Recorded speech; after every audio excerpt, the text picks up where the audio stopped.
Jamie Spears thinks I'm cute. Jamie Spears loves me. I do not love you because I don't even like you.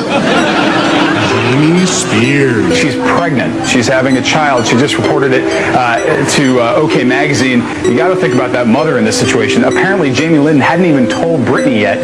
Now she knows, I guess. Your sister being pregnant. How'd you feel with My sister's not pregnant. Whatever. Jamie Spears loves me. Who's dad? Jamie Lynn Spears told this lovely fan here, Samantha, what she thought of Dan Schneider. She said, I haven't seen anything about him lately because I truly have to stay away from the press to protect me and my family's sanity. But off the record, well now, by the way, Jamie, it's on the record today, I never had any inappropriate experience myself with him. But I also just never liked his energy, even as a young kid. So I stayed away from him and we didn't communicate on anything outside of work. And I think he knew I didn't like him. The Zoe reboot does not involve him, but is there any new info that has come out? I would want to be aware if so that I can support anyone who was hurt by him. Well, Jamie, it's almost 2024 and a lot of individuals have come forward about the ways in which Dan Schneider has hurt them. Welcome down the rabbit hole, friends. So many rumors surround Dan Schneider, the former producer from Nickelodeon, and now a docuseries has been released with allegations of inappropriate conduct by Dan and others on the sets. In the past, rumors have even swirled around Jamie Lynn and her daughter in regards to Dan Schneider. But as you just witnessed, Jamie Lynn denies experiencing direct abuse from Dan. The internet videos around Dan really started gaining momentum. He made them do things that were very weird. There are all these setups that reference porn, like squirting goo on Jamie Lynn's face. Now, I have to be honest, I don't get all these supposed porn references. I guess I am way too vanilla, right? But as a kid, I definitely saw this as just some kind of weird slapstick kind of comedy like you would see back in the day on the Lucille Ball show and I Love Lucy. And they were kind of incorporating it into a kid's show. But now looking back on it, many have said it's clear this guy, Dan Schneider, he was putting stuff on TV that was inappropriate for kids, especially the whole foot fetish thing. When she's just 13 years old. Feel these kids' feet. Wow, they're really soft. People were looking back at old scenes and saying, Dan Schneider is obsessed with feet. Check this out. It's all very gross and foul things. Did you guys even know that Ariana Grande was a part of all this tomfoolery? I really didn't know that much about it, but we do know that Ariana isn't looking so good nowadays. I'm a little bit worried about her. In another video, Ariana's pouring water on herself in what seems like a very sexual manner, and people started saying, this feels inappropriate for children. Now, I would argue that a lot of the honesty coming out now about Dan Schneider may be directly related to a book that was recently written by Jeanette McCurdy. I worked with an incredibly emotionally abusive producer. I did not feel safe around Dan Schneider while I was working at Nickelodeon. Dan Schneider, I know you're watching my Vine. Do you like my Vine? Vine.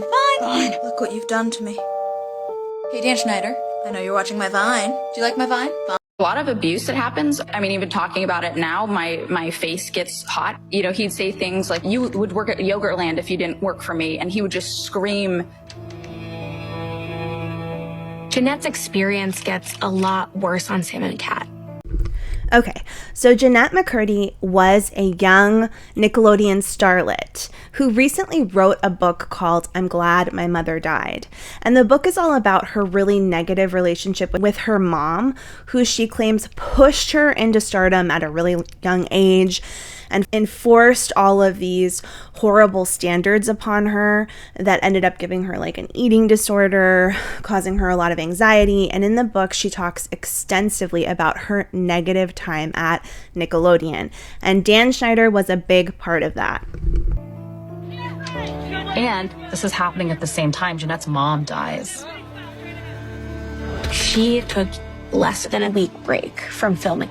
And her quick return is something that people on set told us that they were disturbed by.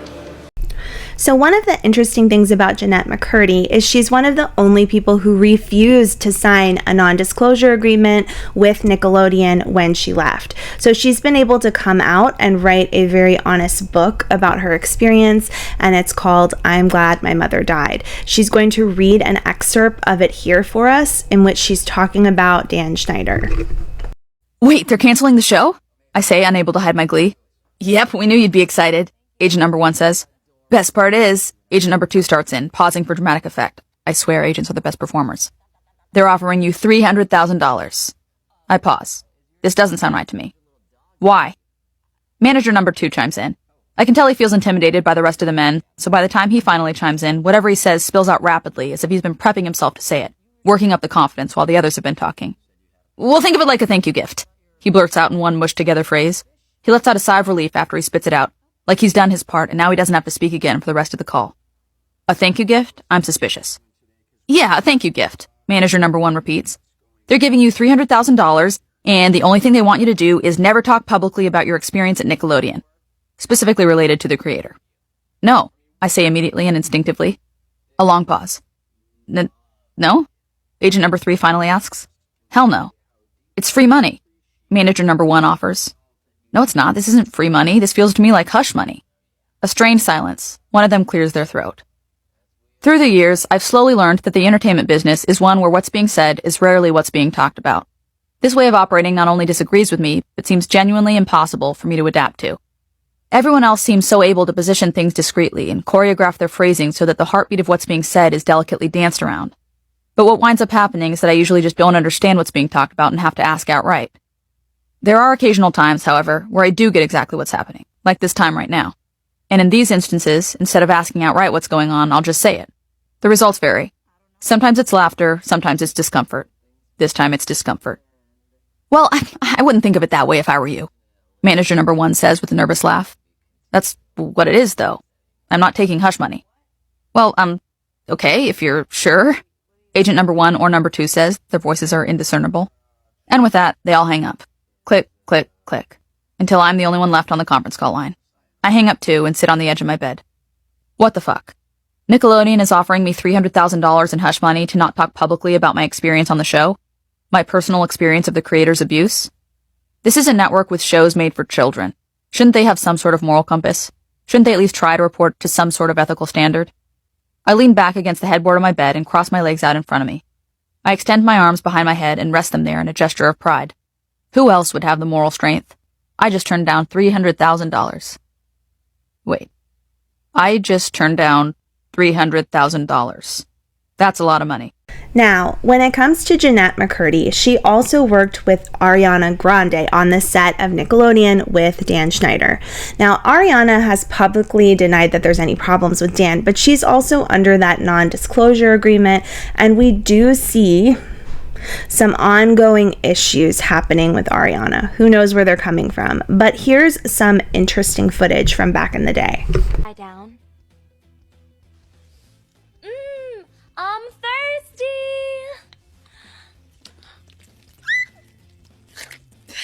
It's not possible. This has been me in a video.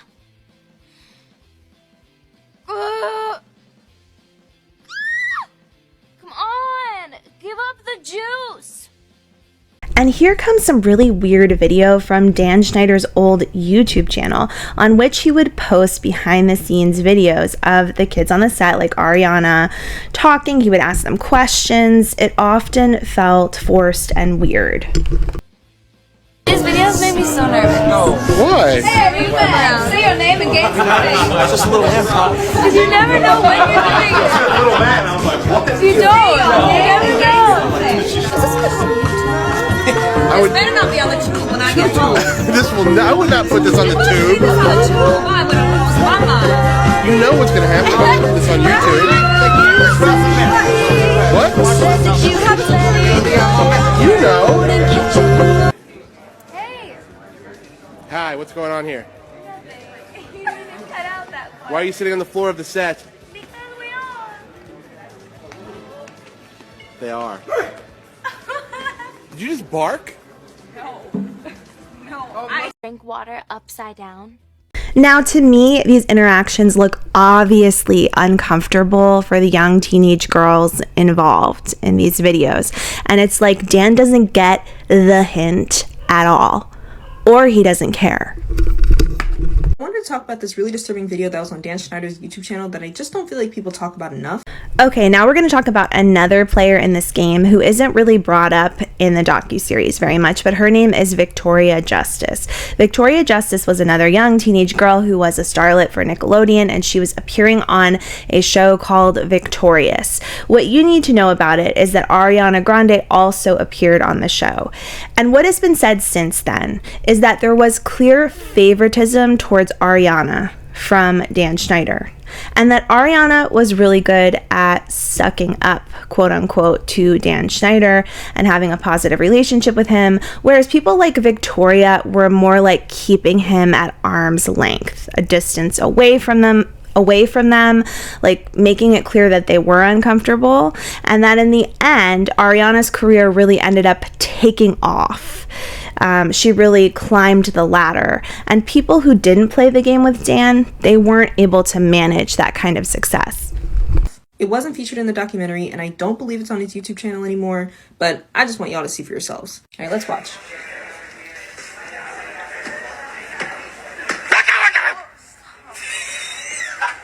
Y'all see that? So do y'all see how her first reaction was just anger? Like, she was upset, but then she immediately had to cover it, and she started twitching. This poor girl was twitching, and she's trying to laugh it off like it's so funny, but you know she was pissed, but she knew she couldn't express that, and she couldn't be honest and say, you know, I didn't like that, because of the power that Dan wielded.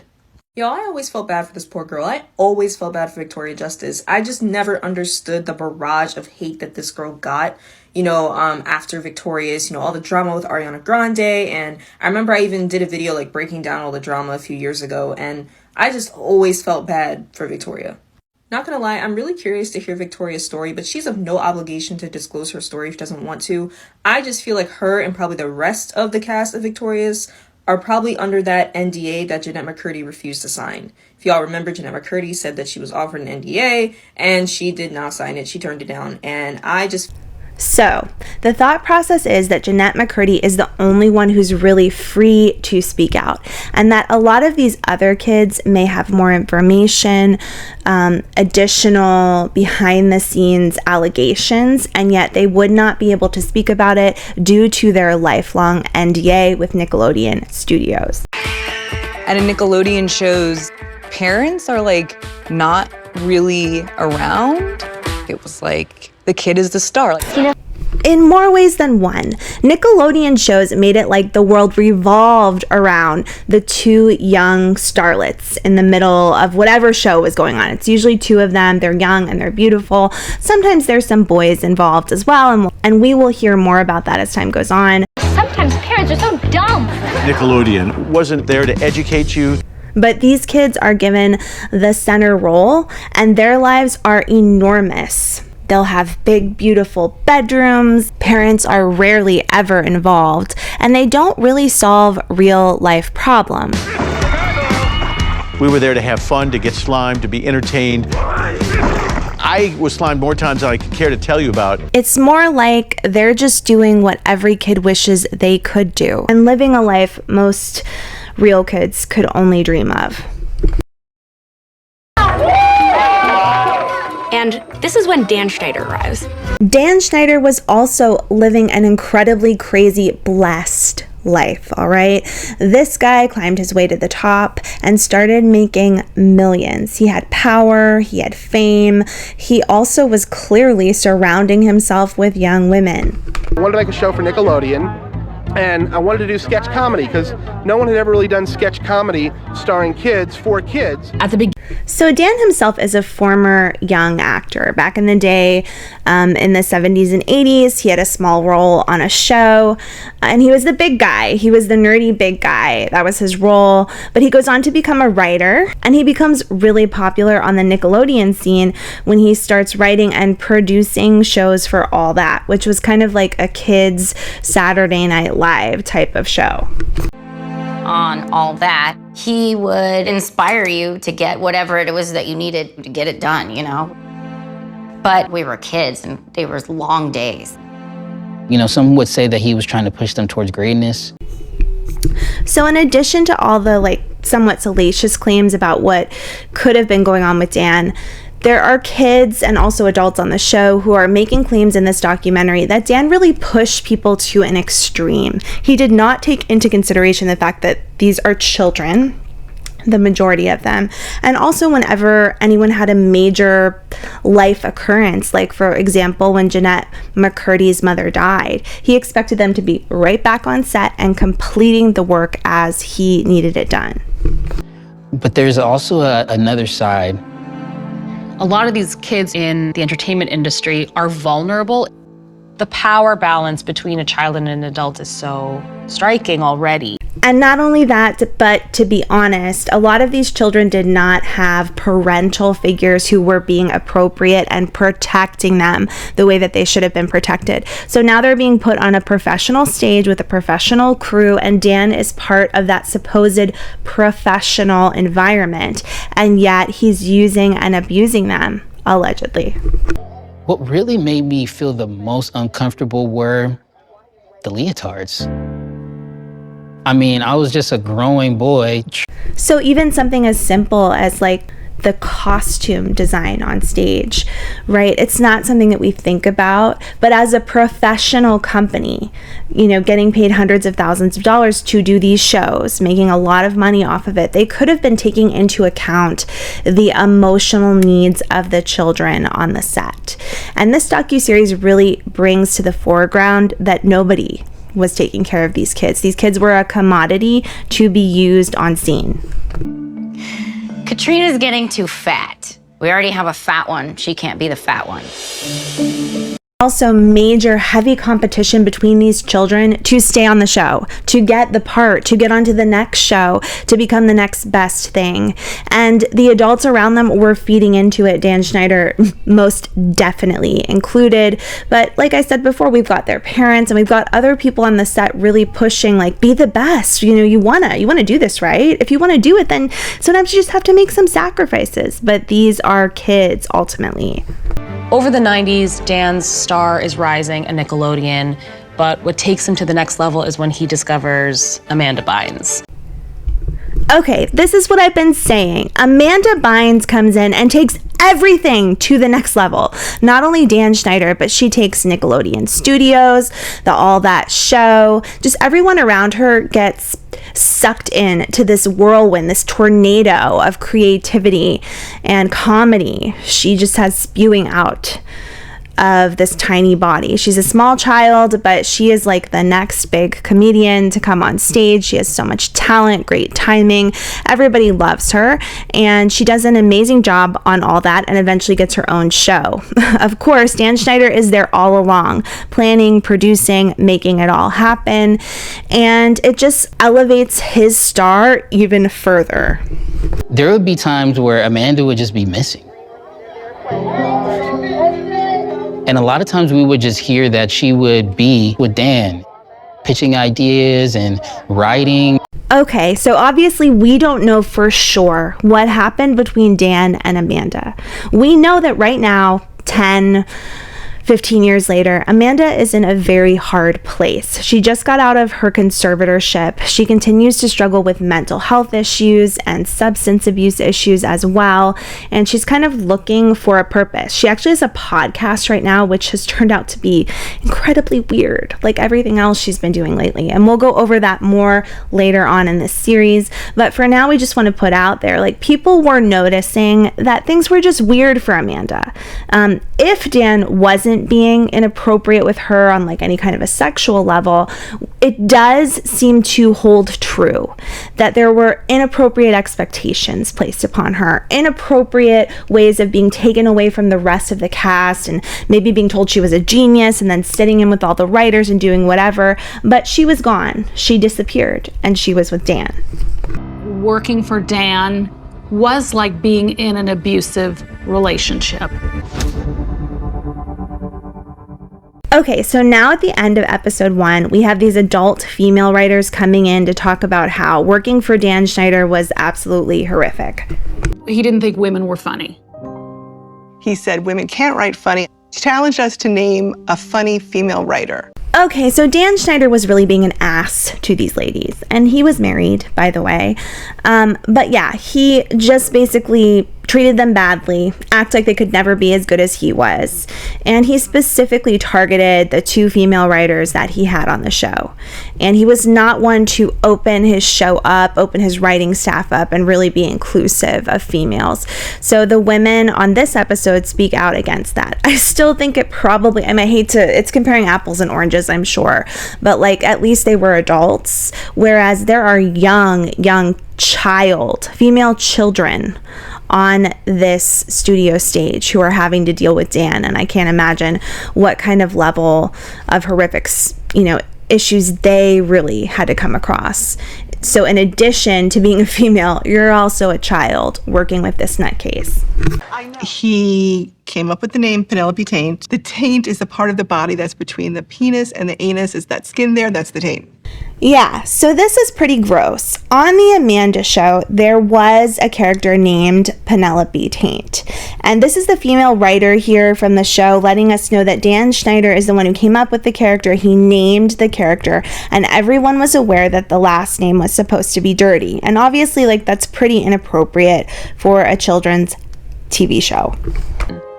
It was par for the course. Like, strange things amuse Dan. It is weird to me that the other adults on this show just go along with this crap, right? Clearly they knew that things were inappropriate and they were going along with it. It doesn't matter if you're like, well, he's the boss and he thought it was funny. It kind of looks bad that you knew there were children on this set being exposed to this and it was all over TV, and you were kind of like, well, that's what Dan wants. What Dan wants is what Dan gets.